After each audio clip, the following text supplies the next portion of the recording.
Enfin, moi, ça fait 10 ans que je donne des cours à Tel Aviv et que depuis 1 an, j'ai un petit peu arrêté. D'accord, je vous ai fait des infidélités. Voilà. Donc, du coup, heureusement qu'il y a Jenna qui me motive et qui me chauffe. Et j'ai très envie de revenir de manière fixe. Parce que quand c'est pas fixe, moi, je pense que voilà, on va, on vient, on se démotive. Mais quand il y a quelque chose de fixe, alors on progresse vraiment. D'accord? Donc, j'y songe pour l'instant. On va voir qu'est-ce que je vais organiser comme planning après les Chagim. Mais en tout cas, je suis hyper contente de vous retrouver, de retrouver les anciennes, les toutes premières. D'accord? Moi, je crois que un de mes premiers cours, je l'ai fait chez toi. Il y a genre 8 ans, 9 ans, comme ça, à côté d'un super farm. Tu te rappelles de cet appart ou pas? Voilà. T'étais là aussi, Annelle? Ouais. Arrête!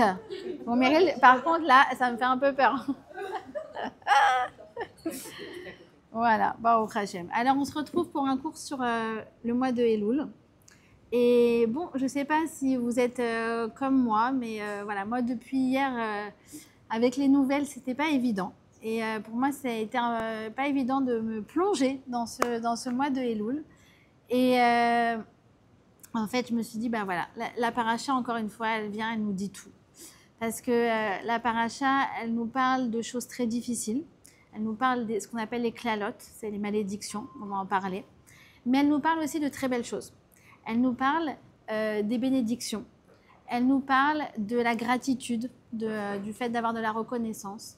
Et elle nous parle aussi de la simcha. Et je me suis dit, en fait, c'est génial parce que moi, personnellement, depuis hier et même depuis le mois de Elul, comme je disais tout à l'heure à Camille, la simcha, elle n'était pas du tout automatique depuis cette rentrée. Et j'ai l'impression que c'est un peu pareil chez tout le monde. Je ne sais pas pourquoi. Et je me suis dit, on ne va pas se laisser abattre et on va aller chercher dans la Torah les clés de la simcha. D'accord? Et vous allez voir, ça va être aussi, en fait, si vous voulez, tout le programme du mois de Elul. Le programme du mois de Elul, ça va être un programme en 5 points, je vous donne déjà, d'accord? En 5 points, qui va nous permettre, en fait, de retrouver notre simcha. Alors, déjà, ce qu'il faut savoir, c'est qu'on parle dans la paracha, donc c'est la paracha de Kitavo. Kitavo, ça veut dire quand tu viendras. Quand tu viendras où? Quand tu viendras en Israël. Kitavo.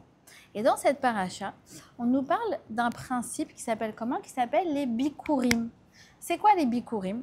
C'est que les agriculteurs qui avaient leurs champs, dès qu'ils avaient leurs premiers fruits, des premiers arbres de leur champ, ils devaient aller au Beth Amikdash apporter leurs premiers fruits, les prémices, on appelle ça. C'est comme si je vous disais que celui qui a sa première fiche de paye, il doit venir avec apporter l'équivalent à la synagogue. D'accord? C'est le même principe. Cette mitzvah-là, on nous la donne en tant que peuple avant qu'on arrive en Israël. D'accord? On s'apprête à conquérir la terre d'Israël. Figurez-vous que quand on va arriver en Israël, on ne va pas l'appliquer tout de suite. La mitzvah des bikurim, on va devoir attendre 14 ans. Pourquoi? Parce que sachez que la guerre de conquête, pour pouvoir arriver en Israël, pour pouvoir conquérir tout le territoire, prendra 14 ans.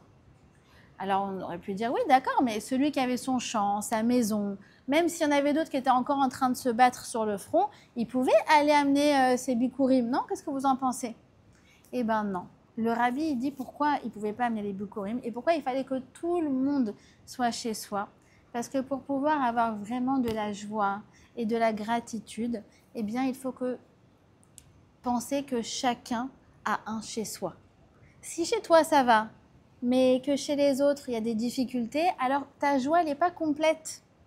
Et donc en fait, il fallait que tout le peuple soit à la maison, en paix, pour que chacun puisse amener ses bikurim dans la plus grande simcha possible. D'accord? Donc ça, c'est déjà la première leçon de la paracha, c'est ne t'habitue pas à te dire « Ah, c'est la guerre ». Non, c'est la guerre, c'est quelque chose qui doit te prendre aux tripes. Ne t'habitue pas à te dire « Ah, écoute, c'est la vie, il y a des attentats ». Non, ça doit venir te révolter et te prendre aux tripes. C'est la première leçon que cette paracha, elle nous donne. D'accord? Et elle nous dit en ce mois de Elul, Ben Adam, Malecha Nirdam. Vous connaissez? Ben Adam, Bon, je ne sais pas bien chanter. Mais si vous allez au slichot, vous allez l'entendre. Ben Adam, hey, qu'est-ce que tu fais à dormir? Il faut se réveiller. C'est Elul. Tu ne dois pas t'habituer à la situation. Tu ne dois pas t'habituer à ce que ça aille mal. Tu dois te réveiller. Kum kera, beta chanonim. Tu dois venir implorer à Kadosh Baruch Hu que tout ça, ça prenne fin et ça s'arrête. D'accord? Et donc, tout le mois de Elul, en fait, on va avoir un programme très chargé qui va venir recharger nos batteries. Vous savez, c'est comme la voiture qui doit, avant une course, ouais, parce que là, ça va être après Rosh Hashanah, Kippour, Avant de faire la course, qu'est-ce qu'elle va faire? Elle va recharger le plein d'huile, le plein de liquide, le plein de ceci, le plein de cela, ouais. Et bien, nous, on va recharger aussi avec une huile très spéciale, et en plus qui ne fait pas grossir, c'est pratique. Et cette huile, elle s'appelle Elul. Et c'est avec ce plein-là qu'on doit aujourd'hui se remplir. Et c'est un bain de simcha. D'accord? Alors, qu'est-ce qu'on a dans la paracha de Kitavo? Dans la paracha de Kitavo, on a 3 sujets principaux. Comme je vous ai dit, le premier, c'est le sujet des malédictions, des clalotes, des difficultés. D'accord? Le deuxième, c'est le sujet de la reconnaissance. D'accord? Le fait de dire merci à Hachem pour ce qu'on a. Et le troisième sujet, c'est la simcha. Et moi, pendant des années, je ne voyais pas le rapport entre les sujets. Je me suis dit, pourquoi la paracha, elle vient, on dirait une tchakchouka, quoi. C'est des sujets qui n'ont aucun rapport. Pourtant, en vérité, c'est un peu ce qu'on vit. Regardez en 2 jours ce qu'on a vécu. Hier, c'était Tisha B'Av. Je sais pas, on a été se coucher. On a eu 10 hommes qui sont partis, une femme, un minyan complet, 6 à Ramoth, 4 à Gaza. La journée a été dure. Ce matin, à 5 heures, tout le monde commence à envoyer des messages. Ouais, on a tué tous les rushs, tous les têtes du Hamas qui sont là-bas au Qatar, dans une opération d'envergure, mais d'une classe exceptionnelle. Tu te dis, mais waouh, on est trop fort. Et en fait, tu dis, mais notre vie, en fait, elle est à l'image de cette paracha de Kitavo. Ça veut dire qu'en fait, on passe d'une émotion à une autre, à une vitesse fulgurante. Et tu dis, ouh, il faut mettre de l'ordre dans tout ça pour pouvoir arriver, en fait, à vivre les choses de la meilleure façon possible. D'accord? Alors, on va commencer par la première, la moins agréable. C'est le sujet des clalotes, le sujet des malédictions. Alors, il y a un moment dans l'année où c'est pas très agréable d'aller à la synagogue. En l'occurrence, c'est ce samedi. D'accord? Même si c'est toujours très sympa, la synagogue du Rav Citruc, bon qui douche, bonne ambiance, etc. Mais quand tu entends le Baal Koré qui lit toutes les malédictions de Kitavo, il y en a 98, tu es là et genre tu dis allez, vas-y, vite, vite. C'est très, très, très difficile à lire. Je vous les passe, hein, d'accord? Vous les entendrez samedi. Mais c'est un moment où la paracha, elle nous, excusez-moi du terme, elle nous menace. Si tu fais pas ce qu'il faut, il va t'arriver ça. Et tu te prends ça en pleine face. Et toi, tu es samedi matin, donc tu étais venu juste pour manger ton kidouche et boire ta boucha. Et tu entends les 98 clalotes. Où tu sens que dans ces clalotes-là, Hachem, il te laisse rien passer. Il te laisse rien passer. Ça veut dire que si tu te comportes mal, il te le rend, mais genre en 100 fois pire. Et tu es là, tu es en mode rasra. Et en plus de ça, c'est pas Hachem qui parle. Vous savez que le Sefer de Devarim, le dernier livre de la Torah, c'est Moshe qui parle. Moshe, je comprends pas pourquoi tu nous maudis. Tu peux pas nous souhaiter Shana Tova. Justement, on est juste avant Rosh Hashanah. Pourquoi il faut absolument que tu nous donnes toutes ces malédictions? Qu'est-ce qu'on t'a fait? Qu'est-ce qu'on t'a fait? Alors arrivent les Chachamim et ils nous donnent une image exceptionnelle. Ils nous disent en fait, ça ressemble à quoi ces malédictions? Ça ressemble à un prof à l'ancienne qui vient, premier jour de la rentrée, et qui met comme ça, vous savez, la règle pour taper le doigt des enfants. D'accord? Maintenant, les enfants, ils sont assis. T'as vu la règle du prof? T'as vu la règle? Je l'ai vu.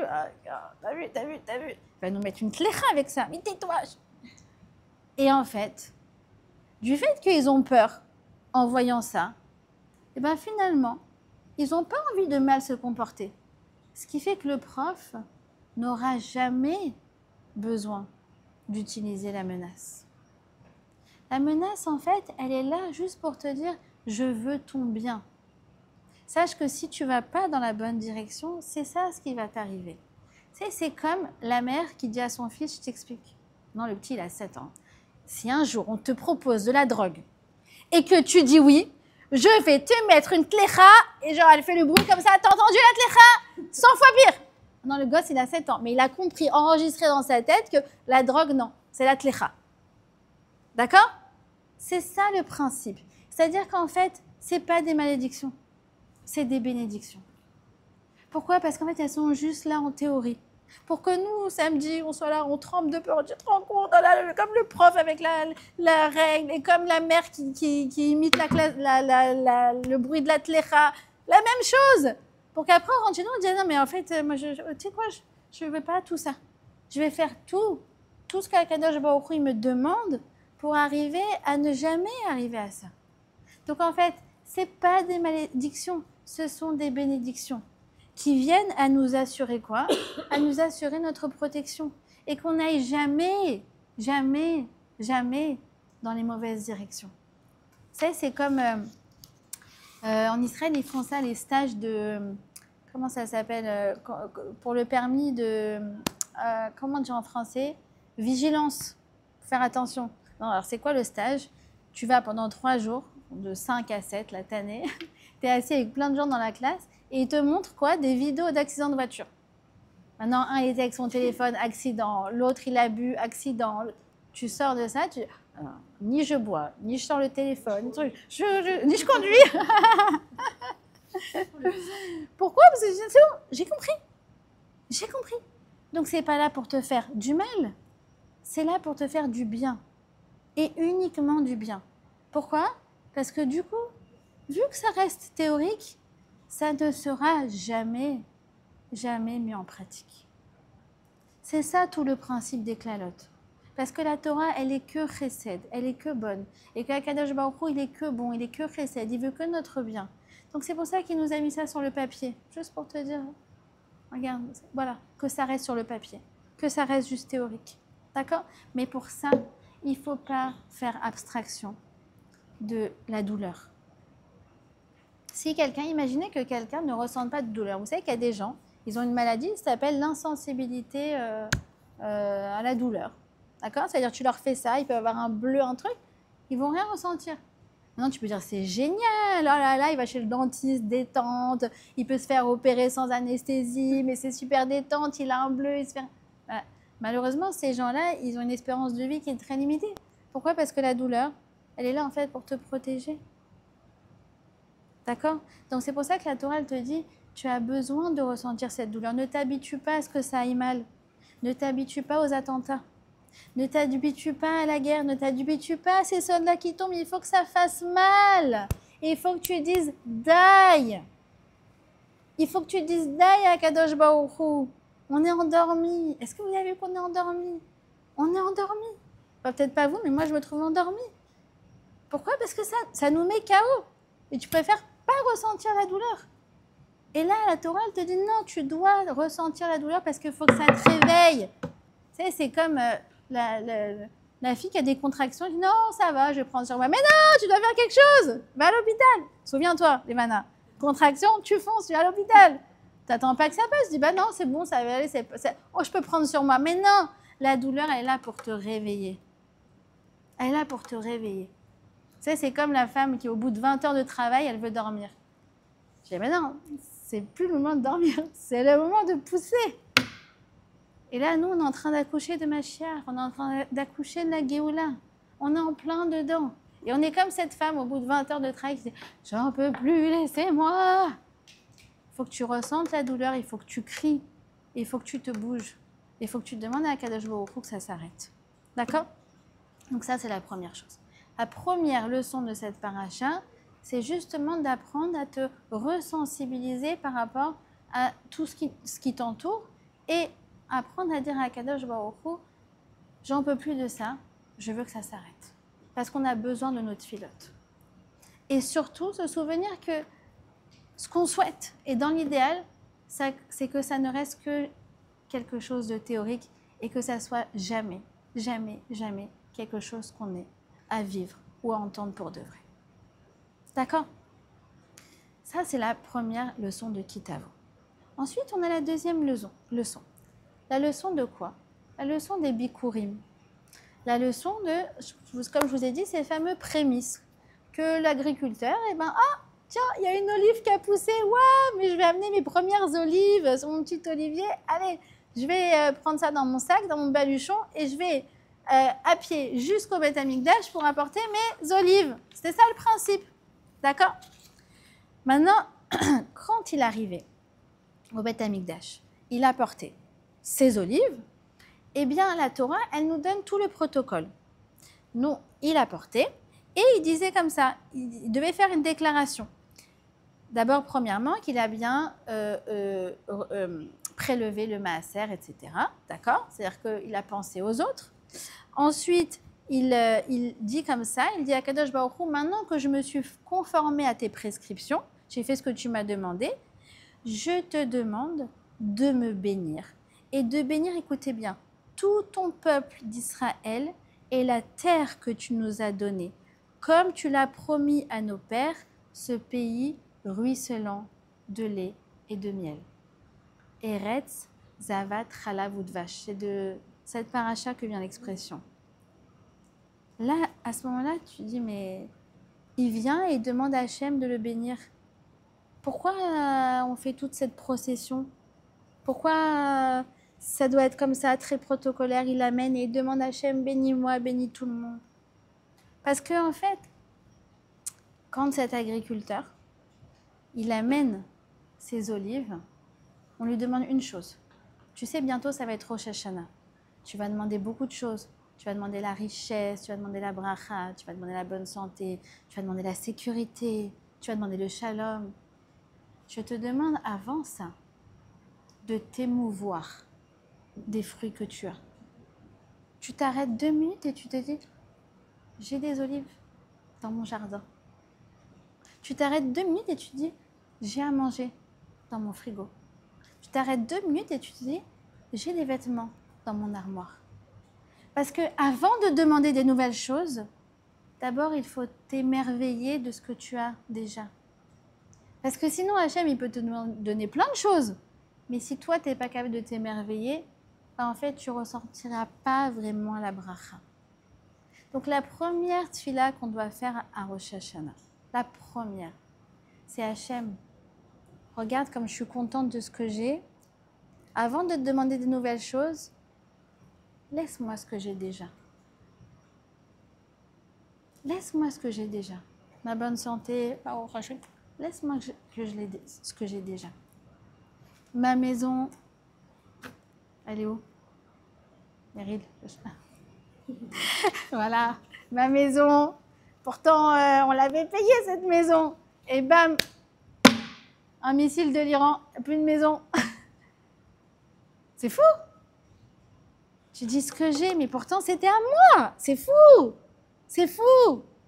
Tu dis, mais Hachem, ce que j'ai déjà, la première bracha, c'est que ce que j'ai, tu me le laisses. La bonne santé, la maison, les enfants, la richesse, tout. Mon mari, tout. Je te demande ça déjà, c'est la première demande. Et la deuxième, c'est que regarde, je fais cet exercice où j'ouvre les choses et je m'arrête et je me dis, oh, mais comme je suis contente de ce que j'ai. Alors tu vois, comme je suis tellement capable de m'émerveiller, envoie-moi encore d'autres choses. Parce que je serai capable d'apprécier la bracha que tu vas m'envoyer. Vous avez compris, ça veut dire on rentre dans Rosh Hashanah, mais il faut s'y préparer tout le mois de Elul et toutes les parachiotes, en particulier la paracha de Kitavo, elle est là pour nous y préparer. À dire, mais déjà, apprécie ce que tu as déjà avant de demander des choses. Sache t'émerveiller. Laisse-nous la terre d'Israël. Vous savez, ça fait 2 ans qu'on est ce qu'on appelle dans une Milchemet HaKiyum. Milchemet HaKiyum, c'est une guerre sur l'existence d'Israël. Laisse-nous Eretz Israël comme elle est. Avec des frontières qui sont en sécurité. Combien on paierait pour revenir à il y a 3 ans? Enfin, il y a 2 ans, en fait. Combien on paierait pour ça? Laisse-nous ça. Laisse-nous ça. D'accord? Ça, c'est la première chose. C'est pour ça que dans la paracha, il y a écrit comme ça, il y a marqué qu'on doit apporter les fruits Bayom Hazé. C'est quoi Bayom Hazé? C'est qu'en fait, pour pouvoir t'émerveiller de ce que tu as, c'est aujourd'hui. aujourd'hui que tu dois t'arrêter. À chaque instant, tu dois t'arrêter. C'est Kan Vershav, c'est ici et maintenant que tu dois t'arrêter. Faites cet exercice. Je vous assure, c'est un exercice de méditation. Vous êtes là, Stam en train de faire la vaisselle. Vous arrêtez, vous dites, ok, je m'arrête, je ferme les yeux. Je sens la bonne odeur du liquide vaisselle. Je sens l'eau chaude qui coule sur ma main. Je kiffe l'instant présent. Non, on court. Enfin, peut-être pas vous, moi je cours. Je cours. J'ai même pas le temps de m'arrêter pour kiffer.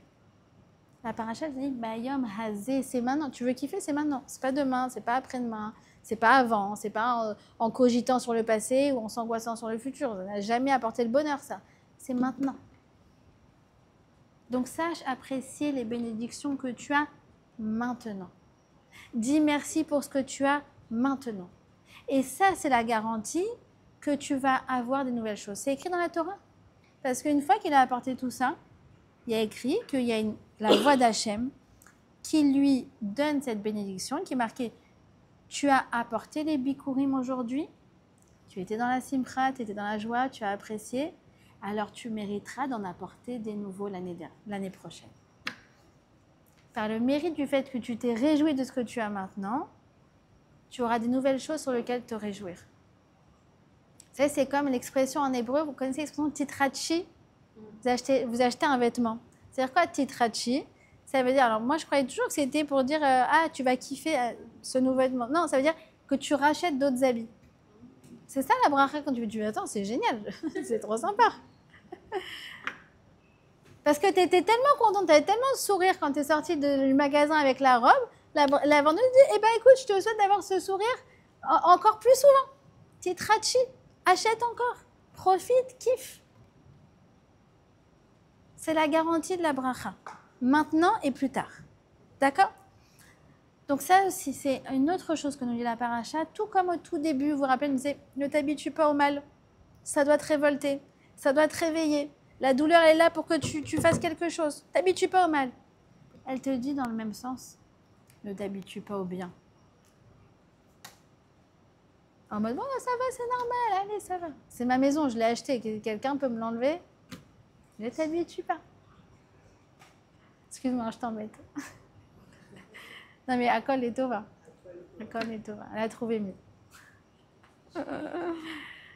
Ne t'habitue pas au bien. Remercie. Comme si c'était chaque jour quelque chose de nouveau. D'accord? Et c'est là que intervient le troisième thème de la paracha qui, encore une fois, c'est que de la préparation à Elul, que de la préparation à Rosh Hashanah. La troisième thématique, c'est quoi? C'est la simcha. Après toutes les malédictions rasratiques, d'accord? Que je ne vous ai pas décrit, hein, je ne vais pas vous les décrire encore une fois. Vous les écouterez samedi, celles qui veulent se chauffer pour y aller. D'accord? Sinon, restez dans votre lit. Après toutes ces malédictions, la Torah dit, ah, au fait, je t'ai pas dit pourquoi ça va arriver tout ça. Et alors là, il y a la réponse. Tu dis, mais je ne comprends pas le lien avec la réponse. Pourquoi toutes ces malédictions? En gros, si vous voulez, ça nous décrit le 7 octobre. Hein, ok. Tachat asher lo avadeta et Hashem elokecha besimcha uvetuv levav mirov kol. Tu sais pourquoi tout ça, ça arrive? Ça peut arriver parce que tu n'étais pas besimcha. Et là, tu dis, oh, c'est trop dur. C'est trop dur. Déjà, pour moi, la joie, c'est un travail. Des fois, il y a des filles qui me disent « Je suis triste de ne pas être dans la joie. J'arrive pas. Je pense que c'est trop difficile et du coup, je m'en veux. » Mais tu ne vas pas t'en vouloir en plus. D'accord? Hachem, il veut que tu sois dans la simcha, mais c'est pour toi, c'est pour ton bien. Alors, comment ça marche? Pourquoi la Torah, elle te dit tout ça? Tu n'étais pas dans la simcha. Nachon. Vous voyez comment les sentiments des Juifs, ils sont toujours entremêlés. C'est à l'image de cette paracha de Kitavo. On était le matin, on était la veille. Et... Ce qui est sûr, c'est que le Rabbi Yakovson, il a dit que la simcha qu'on a témoignée la veille de Rosh Hashanah, ça a été une protection pour ce jour-là. S'il n'y avait pas eu la simcha la veille, ça aurait été pire. C'est sûr que la simcha, c'est notre protection. D'accord? Mais la simcha, c'est Ivdu et Hashem et simcha. Tu travailleras Hashem dans la simcha. C'est un travail. C'est pas genre, ouais, je me lève, ouais, je suis besimcha, ouais, c'est cool. Non, ça n'existe pas, ça. Enfin, peut-être certaines d'entre vous, mais moi, je connais pas. C'est un travail. C'est un travail. Besimcha, c'est les mêmes lettres que marshava. C'est dans la pensée. Tout commence dans la pensée. Et en fait, pour pouvoir arriver à la simcha, arrive le mois de Elul. Le mois de Elul, et il vient et il te donne le programme en 5 points pour arriver à la simcha. C'est quoi ce programme en 5 points? Alors, je vais vous expliquer d'où ils viennent ces 5 points. Vous me suivez? Tu suis Léa ou pas? Ok. Le programme de Elul, en 5 points pour pouvoir arriver à la simcha, c'est issu de quoi?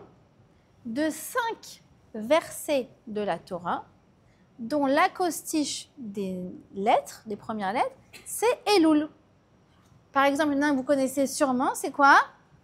Ani, Ledodi, Vedodi, Li.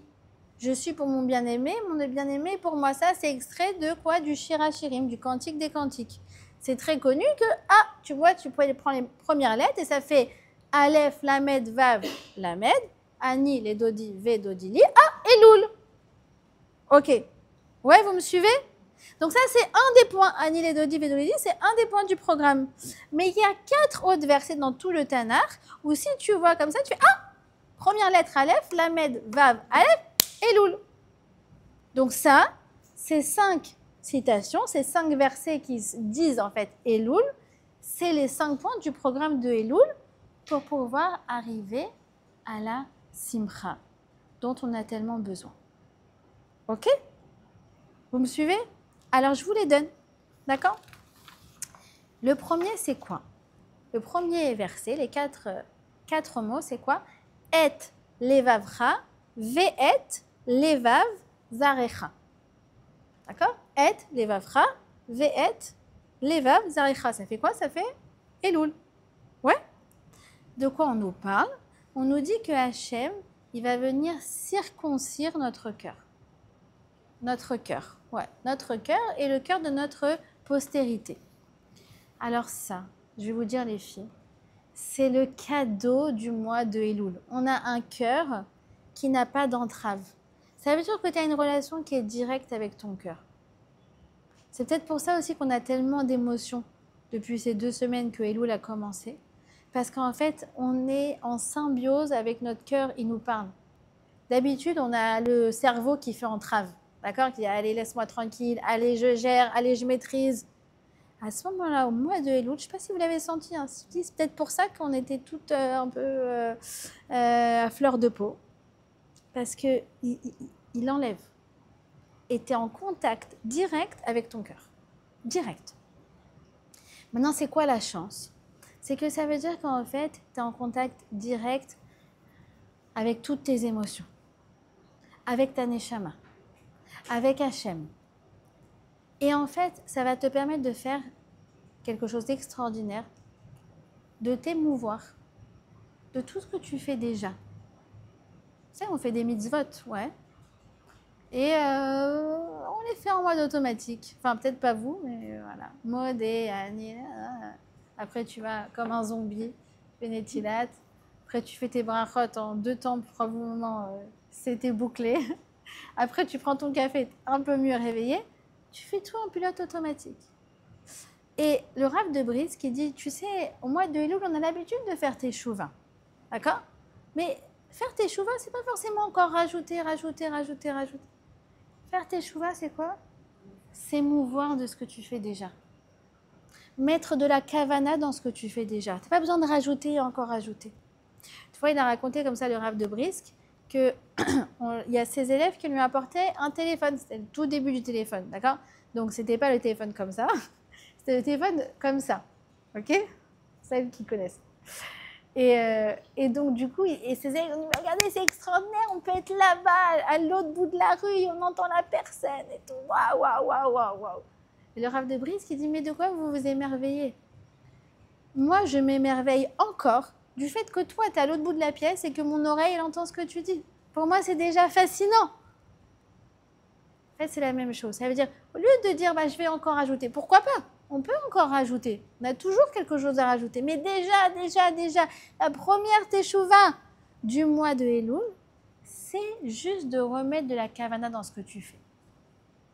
Tu fais Netilat le matin, tu lèves tes mains, Al Netilat Yadayim, et tu dis, waouh, je demande à Hachem d'élever mes mains, d'élever mes actions.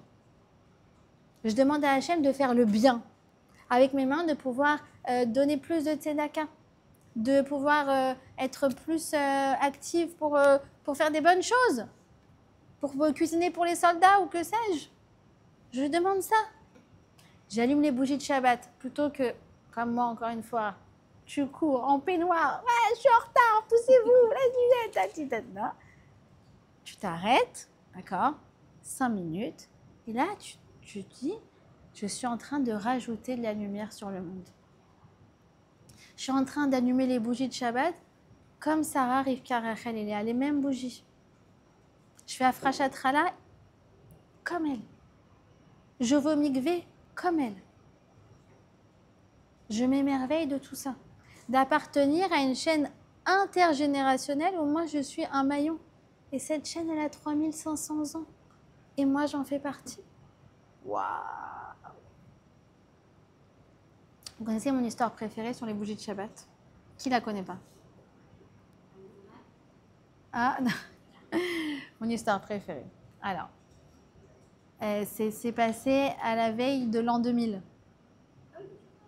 Ah, le journal, ouais, tu la connais. La veille de l'an 2000. Réunion dans les bureaux du New York Times. Et ils se demandent qu'est-ce qu'ils vont faire comme couverture pour la date fatidique du 1er janvier de l'an 2000. C'est quand même une date importante. Ils se réunissent. Au bout de quelques heures de réunion, ils décident ce qu'ils vont faire. Le 1er janvier de l'an 2000 sort un New York Times avec 3 volets. D'accord? La couverture, elle a 3 volets. Premier volet, c'est la couverture historique du 1er janvier de l'an 1900. Deuxième volet, 1er janvier 2000. Donc on parle, en l'occurrence, du bug de l'an 2000, d'accord? Des news de ce jour-là. Troisième volet, 1er janvier de l'an 2100. Et là, ils s'amusent un petit peu, les rédacteurs, ils marquent est-ce que les robots ont un droit de vote, Cuba, 51e pays des États-Unis, bon.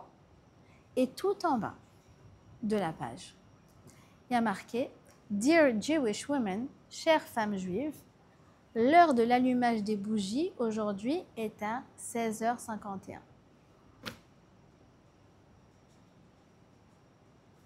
Alors, les gens, ils voient ça. Qu'est-ce qu'ils font? Ils appellent le rédacteur en chef du New York Times et ils lui disent « Vous êtes juif !» Et il dit « Non, je ne suis pas juif. Actuellement, je suis protestant. » Il dit « Mais pourquoi vous avez écrit sur la couverture du 1er janvier 2100 l'heure d'allumage des bougies de Shabbat ?» Il a eu cette réponse incroyable. Il a dit « Vous savez, moi, je suis dans les infos. Donc, ce qui va se passer la semaine prochaine, on ne peut pas prévoir. Dans un mois, on ne peut pas prévoir. Dans un an, alors dans 100 ans, vous croyez vraiment qu'on peut prévoir comme ça? C'est pour ça qu'on a mis un peu des choses un peu rigolotes, quoi, parce que impossible de prévoir. Par contre, je me suis rendu compte que quand j'ai regardé la date du 1er janvier 2100, je me suis rendu compte que ça tombait un vendredi. Et je me suis dit, quelle est la seule chose sûre au monde qui arrivera un vendredi, c'est que les femmes juives allumeront leur bougie de Shabbat. Et tu dis, c'est moi, c'est de nous dont il parle. C'est de nous dont il parle. Mais après, quand tu entends ça, tu dis, mais j'allumerai plus jamais les bougies de la même façon. Moi, je suis la seule chose vraie et éternelle et stable et dans ce monde. Et moi, je fais partie de cette histoire. Donc moi, mes bougies, c'est pas juste vite des bougies. C'est la chose la plus essentielle qui se passe sur Terre. Et là, à ce moment-là, Kadosh Baruch Hu, il s'arrête et dit à ses anges, chut, chut, poussez-vous. Il y a ma fille qui allume les bougies de Shabbat. Choisissez une mitzvah ou juste cette mitzvah-là, vous allez mettre plus de kavana. D'accord? Ça, c'est la meilleure teshuva qu'on peut faire en mois de Elul. Et c'est facile. Pourquoi c'est facile? Parce que c'est un mois où on peut s'émouvoir. Parce qu'on est en contact direct avec le cœur qui est le siège des émotions. D'accord? Premier programme. Deuxième programme, c'est quoi? Ine leyatra vesamti lecha. Elul. Ine leyatra vesamti lecha. De quoi on parle? Eh bien, on nous dit que là, on parle d'une ville de refuge. Regarde, juste à côté de toi, il y a une ville de refuge. En gros, c'est pour quelqu'un qui a besoin de s'échapper. Et le verset lui dit, vite, vite, dépêche-toi. Là, tu peux t'échapper. De quoi on nous parle? Pourquoi c'est aussi un programme du mois de Elul? Parce que Elul, c'est vite, regarde. Le roi, il est là, il est dans les champs. Tu peux aller lui parler. Toute l'année, il n'est pas là, il est au palais. Mais au moment de Elul, il est là. Imagine que je vous dis, regarde, il y a Elon Musk, il bosse le bureau à côté de chez toi, il est venu pour 1 mois à Tel Aviv, à Google, il travaille à côté. 1 mois, il est à côté de moi. Et moi, je vais faire la bête de ne pas aller frapper chez lui. Alors que pour pouvoir lui parler pendant le reste de l'année, c'est mort, c'est hyper compliqué, il faut passer par 12 secrétaires. Là, il est à côté de moi pendant 1 mois. Mais je suis folle de ne pas foncer. Alors ça aussi, c'est un truc que vous allez ressentir. Hein. Et c'est lié aussi au fait que le cœur, il est circoncis. La tfila, la prière, est beaucoup plus facile au mois de Elul. La prière, celle que vous voulez. La prière du Sidour, la prière de l'Aïd Bodédout, la prière de parler à Hachem sur la mezouza, la prière du Modéani, la prière du Shema Israël, ce que vous voulez. Le dialogue, mais je vous le dis parce que c'est quelque chose que je ressens vraiment. Hachem, il est là. Et il nous écoute. Et on lui parle. Et on le ressent. Il faut juste s'arrêter. En fait, cette paracha, vous avez compris, te dit arrête-toi. Arrête de courir. Arrête-toi et écoute les mots. Écoute ce que tu dis. Arrête-toi et ressens ce qui se passe. Et je vous assure que moi qui suis très nulle en hitbo des doutes d'habitude, au bout de 2 minutes, ça y est, il y a d'autres choses à faire. Il faut que j'ai un programme là-haut. Bah là, je peux parler. Il faut profiter de ces instants-là. Le mois de Elul, la prière est beaucoup plus facile. Saisissez-la. Dites-vous, 10 minutes par jour, je vais parler avec Akadosh Baruch Hu. Dans le Sidour, je vais me concentrer un peu plus pour cette prière-là. Vous allez voir, c'est d'une facilité incroyable. Ce qui prend une tonne d'efforts à faire pendant le reste de l'année, pendant Elul, c'est chic. Il ne faut pas passer à côté. Et ça t'apporte là vraiment de la simcha. Parce que je t'assure que quand tu as déversé ton cœur à Kadosh Baruch Hu, comme une journée comme hier, où c'était difficile, et vraiment tu es là et tu dis à Hachem, mais daï, et tu pleures. Après tu sors, tu as séché tes larmes, et ça y est, tu peux aller de l'avant. T'es bien avec toi. Tu sais que tu as prié pour le clan d'Israël, non, les choses elles sont plus entre tes mains. Mais toi, tu es bien avec toi-même. Parce que tu as eu cette conversation avec Akadosh Baruch Hu, et parce que c'était pour de vrai. D'accord? Troisième occurrence de Elul, c'est le fameux Ani le Dodi Vedodili. Je suis pour mon bien-aimé et il est pour moi. Alors, vous remarquerez que cette phrase-là, elle commence par Ani. Ani, c'est toi, je. Comment tu fais pour te prendre en main? Très souvent, on accuse les autres de nous empêcher d'être heureuses. Ouais, c'est à cause de ma mère, c'est à cause de ma soeur, c'est à cause de ma voisine, c'est à cause de moi, c'est à cause de... Le verset, il vient et te dit, je t'explique, il n'y a pas d'échappatoire possible. C'est Ani le Dodi Vedodili. Réfléchis-toi comment tu peux faire pour te rendre heureuse. C'est quoi les choses que tu as entre les mains?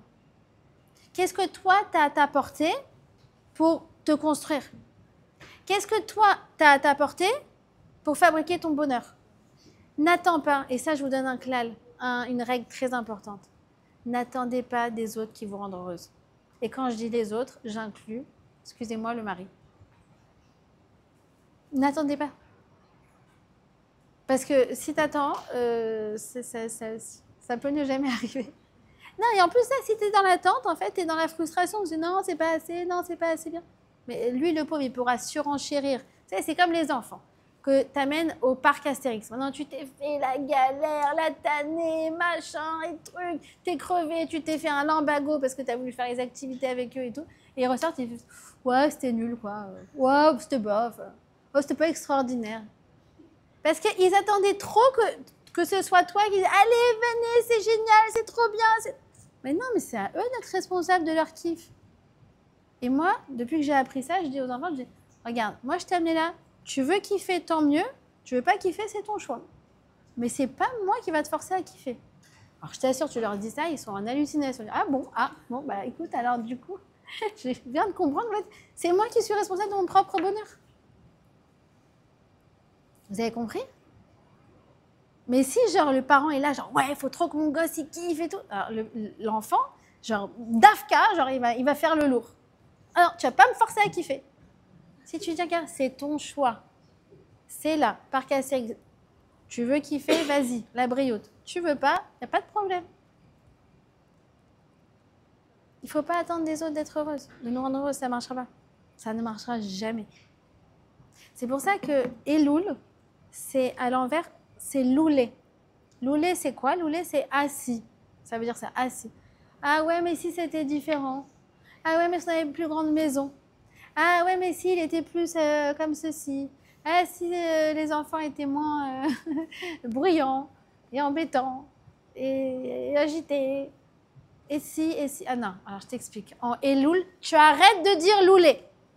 Tu réinverses les choses et tu dis Elul. Elul, c'est Ani les Dodi les Dodi. C'est moi qui suis responsable de mon propre bonheur. J'attends personne. Parce que si on attend, je vous assure qu'on peut attendre longtemps. D'accord? Donc, renouer avec son Ani, renouer avec son jeu. Comme je vous ai dit, c'est un moment où la connexion, elle est beaucoup plus facile. Profitez. C'est une promo qui ne dure que 30 jours. Vous savez, c'est comme quand vous allez sur le site et attends, c'est que jusqu'à la fin du mois la promo. Allez, vas-y, profite. D'accord? D'ailleurs, c'est très vendeur. C'est le fameux fear of missing out. Vous connaissez en marketing? Pourquoi le site, il te dit, vas-y, vite, la promo, ça va se terminer ce soir. Alors qu'en fait, tu sais que tu vas retourner demain et ils vont te dire encore, il y a une promo qui va se terminer ce soir. D'accord? Tous les sites, c'est comme ça. Parce qu'en fait, c'est que comme ça que ça te bouge. Mais là, c'est pareil. Elul, ça dure 30 jours. Et encore, on a déjà fait la moitié. Il reste 2 semaines. C'est maintenant qu'il faut renouer avec son Ani. Et renouer avec son Ani, c'est comprendre aussi que moi, j'ai une Neshama qui vaut des milliards, qui est la chose la plus chère aux yeux d'Akadosh Baruch Hu, la chose la plus précieuse au monde. Ça, c'est mon Ani. Vous savez, c'est quoi mon Ani? Juste que vous vous rendiez compte à quel point c'est quoi le Ani. Imaginez que vous preniez un billet de 200 €. Ouais? Ça ressemble à quoi? Il est vert, non? Vert? On a du mal à le figurer. Il est rose? Non, 500. Bon, allez, d'accord. Vous avez raison. Allez, voilà, pensons grand. Allez, 500 €. On le voit, on le visualise celui-là. 500 €, rose fuchsia comme ça. Ouais, c'est bon, on le connaît.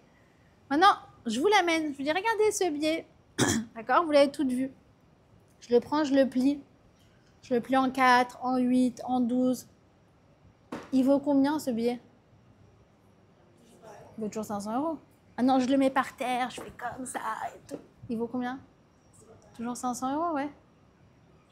Je le jette, je lui fais faire le tour de la Sina, le billet, il ne veut plus rien dire. Mais il vaut toujours 500 €. Ouais. Eh bien, un juif, c'est pareil.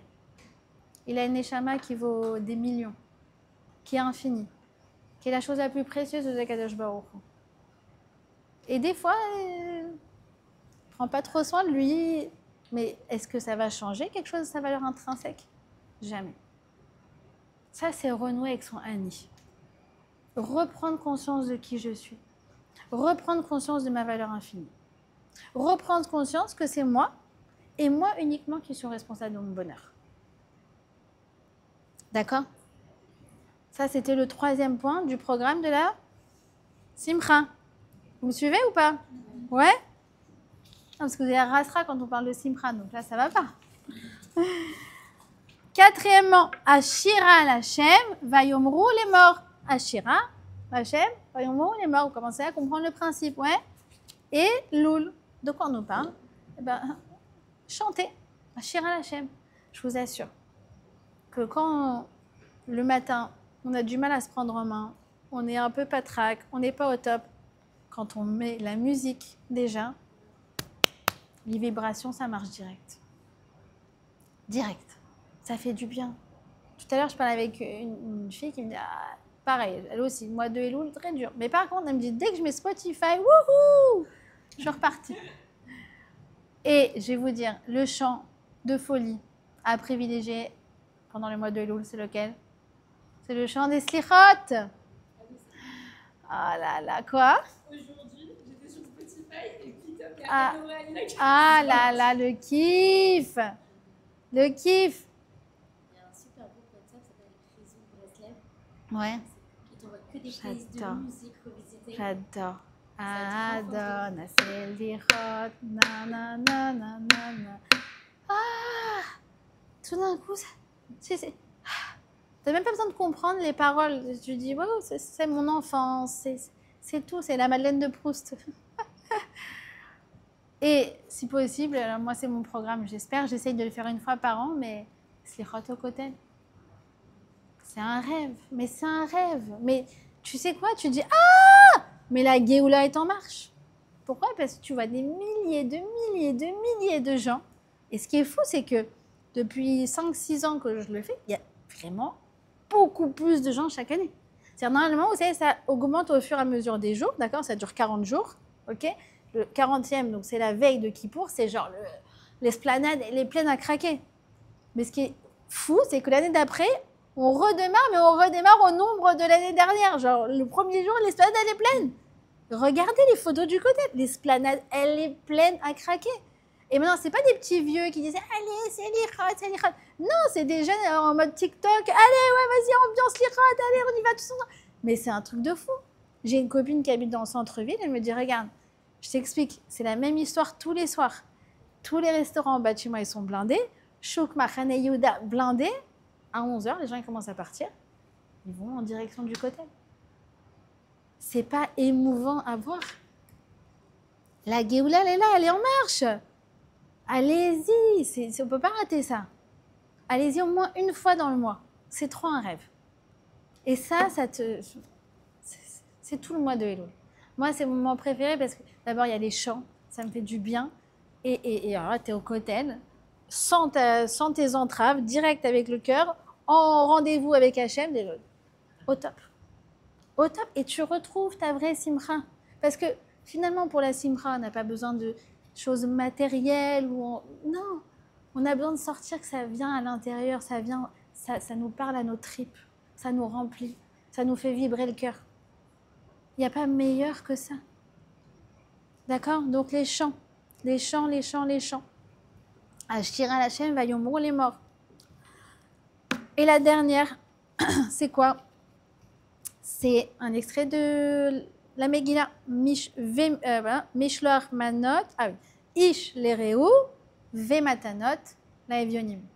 Quand on parle de distribuer des cadeaux aux pauvres, eh ben, ça fait Elul. Ish lereu, Vematanot, la Evionim. Ouais. Et donc, on a le 5e point du mois de Elul. Tu veux vraiment être Bessimcha? Partage ce que tu as. Ouvre ta porte. Fais des belles tables. Invite des gens pour Shabbat. Possible aussi des gens qui n'ont pas forcément allé ou qui n'ont pas forcément une famille. À qui ça va encore plus remplir le cœur d'être présent à ta table. Envoie de l'argent. Aux pauvres, tu reçois des dons. Vas-y, c'est le moment, Elul. Partage ce que tu as. Pense aux autres. Parce que si on ne pense pas aux autres, la joie, elle n'est pas encore véritable. Comme je vous rappelle au tout début de ce qu'on avait dit au début du cours, que, en fait, on ne peut pas amener les bikurim tant que lui, il n'a pas sa maison, ouais, parce que la simcha, elle n'est pas véritable tant que je sais que lui, il n'est pas au top. Alors qu'est-ce que je fais? Je veux inclure et inclure et inclure et inclure les autres, tout ce que je peux inclure. Et vous savez, Hachem, il est redevable. Il est redevable parce que plus on donne, plus il envoie. Et c'est comme l'allaitement. Plus la mère, elle donne, tu dis, ah, plus elle donne, moins elle aura de lait. Plus elle donne, et plus elle a du lait. C'est quand elle en donne plus que ça se tarit. Et c'est le secret de la bracha. Plus tu donnes, et plus toi, tu vas ressentir et tu vas avoir la bracha dans ta vie. D'accord? Et tu vas constater aussi à quel point tu as et combien tu as à partager. Ça, c'est aussi une grande source de joie. D'accord? Alors, je vous résume le cours. Bezrat Hashem, déjà, je nous bénis. On n'ait que à entendre ces klalotes samedi matin à la synagogue, ou les lire chez soi dans son lit, et après profiter avec un bon kidouche, mais qu'on n'ait jamais, jamais, jamais à les vivre et qu'aucun juif qui se trouve en Israël ou qui se trouve ailleurs n'ait quoi que ce soit de ces malédictions à vivre, même pas un iota, même pas un yud. Deuxièmement, souvenez-vous que ce qui va vraiment nous faire bénéficier des brachot, c'est quoi? C'est déjà de remercier pour ce qu'on a. Réaliser à quel point c'est pas évident. Et avant de demander des nouvelles choses, remercier pour les choses qu'on a déjà et demander que ça se poursuive. D'accord? Et comme je vous ai dit, le vrai travail de la paracha de Kitavo et du mois de Elul et d'une vie d'un juif qui est prise avec toutes sortes d'émotions, c'est la simcha. Et la simcha, c'est un travail. Et ce travail, comme je vous ai dit, il est résumé dans les 5 points du mois de Elul. Premièrement, comme je vous ai dit, c'est s'émouvoir de ce qu'on fait déjà, être fier de soi, reprendre conscience de sa valeur, reprendre conscience que tous les gestes qu'on croit banals, ils sont absolument précieux, précieux de d'Akadosh Baruch Hu, précieux de nous-mêmes, et qu'ils apportent du bien. Deuxièmement, connectez-vous. Le téléphone de côté, 5 minutes par jour, on parle avec le maître du monde. Je vous assure que ça fait du bien, et comme je vous ai dit, au mois de Elul, c'est facile. Troisièmement, faire le premier pas, se dire je compte pas sur les autres, comment moi je peux faire pour me rendre heureuse. D'accord? Se poser cette question et passer à l'action. Quatrièmement, danser, chanter, mettez-vous en joie, d'accord? Particulièrement si vous pouvez vous mettre les chants des slichot et même aller voir cette magie qu'il y a au Kotel pendant le mois de Elul des slichot. Allez-y, je vous encourage. Et cinquième chose, donner, partager. Il y a des gens qui sont dans le besoin. Et quand on donne, ça nous remplit. Et on réalise combien on a et combien c'est bon de partager. Voilà.